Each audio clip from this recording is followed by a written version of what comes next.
bilang isa pong structural engineer, ano po ba ang standard ng materials na dapat natin gamitin ma-withstand ng isang gusali at ang ganitong mga sakuna gaya ng malalakas na lindol at tsunami, engineer? Okay, Tsunami. sir. Ayun pala. Yung tsunami, syempre it's a dynamic force from the wave action no. Right. Pero medyo mahirap siya i-consider. Kaya ang ginagawa natin nagkakaroon tayo ng separate design for the wave barrier.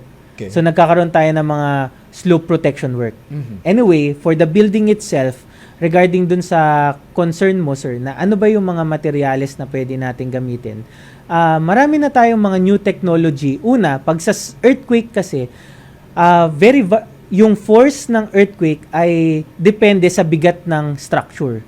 Ibig sabihin, sir, kung alam natin na malapit tayo sa fault at malakas ang impact nitong earthquake sa atin, mas maganda na magkaroon tayo ng flexible structure. Nandiyan na yung steel structure or yung framing system ng concrete natin is flexible enough to withstand yung mga ganong event. And also, sir, sabi ko nga, dahil ang earthquake ay a parameter coming from the gravity load or yung bigat ng structure itself, pwede tayong gumamit ng mga new technology katulad ng AAC block. Papalitan natin ng regular na CHB into AAC block para gumaan siya. Even sa flooring, sir, imbis na mag-tiles tayo, pwede tayong gumamit ng SPC, WPC, na mapapagaan niya not only siguro by 50% yung weight. So with that, sir, malaki kagad yung nababawas natin dun sa seismic load na i-carry nung mga poste ng mga biga natin.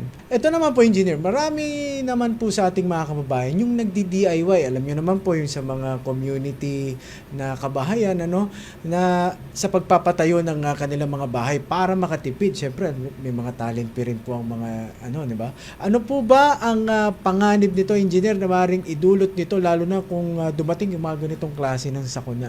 Wala naman po akong nakikitang problema as long as they consult a structural engineer.